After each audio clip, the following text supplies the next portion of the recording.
അച്ഛനെന്ന് പറയാൻ കാര്യം എനിക്ക് 22 വർഷം മുമ്പാണ് ആ ഒരു കുടുംബത്തിൽ എന്നെ 5ാമത്തെ മകനായിട്ട് എടുത്തത്. അത് സ്റ്റോറി എന്ന് പറഞ്ഞാൽ ചെറുപ്പത്തിലെ അച്ഛൻ്റെ ഒക്കെ പാട്ട് പാടിയാണ് ഞാൻ സ്റ്റേജിലെത്തിയത്. പിന്നെ അച്ഛൻ്റെ പാട്ട് ബൈക്കാട്ടാക്കി. അച്ഛനെ ഏകദേശം 47ാമത്തെ വയസ്സിൽ മരിച്ചു. അന്നൊക്കെ ഞാൻ ചെറുപ്പം. അങ്ങനെ ഒരിക്കലും ഒരു 10 വർഷങ്ങൾ 20 വർഷം മുമ്പ് ഞാനവിടെ പോയി അമ്മയോട്ടും ചേട്ടനൊക്കെ ആയിട്ട് സംസാരിച്ചു. അവർ ഇതുപോലെ അച്ഛൻ്റെ പാട്ടുള്ളപ്പോൾ ഞാനിതുപോലെ ബൈക്കാട്ട് പാടാൻ തുടങ്ങി.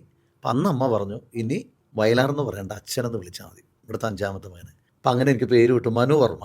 അപ്പോൾ അവിടെ എനിക്ക് എൻ്റെ പ്രിയപ്പെട്ട അമ്മ ഭാരതി തമ്പുരാട്ടി, എൻ്റെ ചേട്ടൻ വയലാർ ശരചന്ദ്രവർമ്മ, ചേട്ടൻ്റെ ഭാര്യ ശ്രീ ചേച്ചി അവർക്കൊരു മകള് സുഭദ്ര, അവർക്ക് ഞാൻ മനുമാമനാണ്.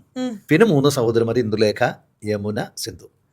അത് ഇന്ദുലേഖ ചേച്ചിയുടെ ഹസ്ബൻഡ് മരിച്ചു, ചക്രായുധ വർമ്മ മരിച്ചുപോയി. രണ്ടാമത്തെ യമുനേച്ചിയുടെ ഭർത്താവ് പ്രസാദ വർമ്മ, സിന്ധുവിൻ്റെ ഭർത്താവ് കൃഷ്ണകുമാർ, ഞങ്ങൾ കൃഷ്ണ എന്ന് വിളിക്കുന്നു. അവർക്കൊരു മോള് മീനാക്ഷി. പിന്നെ യമുനേച്ചിക്ക് മക്കളില്ല. ഇപ്പോൾ സിന്ധു എന്ന് പറഞ്ഞ എൻ്റെ ഇളയ സഹോദരി കഴിഞ്ഞ 2020 ഞങ്ങളോട് വിട പറഞ്ഞു പോയി. അപ്പോൾ ഞങ്ങൾക്ക് അവിടെ ഒരുപാട് മക്കളുണ്ട്. ലയ ചേച്ചിക്ക് 2 മക്കൾ, രേവതി വർമ്മ, കവിത വർമ്മ. അപ്പോൾ ഇവർക്കെല്ലാവർക്കും ഞാൻ മനുമാമനാണ്. 2015 ഈ മോതിരം അമ്മ എനിക്ക് അയച്ച് ഇട്ട് തന്നാണ്. ഇതിൽ വയലാർന്ന് എഴുതിയേക്കുന്ന അമ്മയും ചേട്ടനും എല്ലാം അച്ഛൻ്റെ മണ്ഡപത്തിൽ വെച്ച് എന്നെ അണിയിച്ചതാണ്. അപ്പോൾ ഇതാണ് നമുക്ക് ഏറ്റവും വലിയൊരു ഭാഗ്യം, അച്ഛൻ്റെ പേരിൽ നമുക്കിട്ടൊരു സ്വർണ്ണ മോതിരം. അപ്പോൾ അതാണ് ആ കുടുംബത്തിൽ എനിക്കിപ്പോൾ അച്ഛനാണ് എന്തുണ്ടെങ്കിലും അച്ഛൻ്റെ പാട്ട്. അതെ.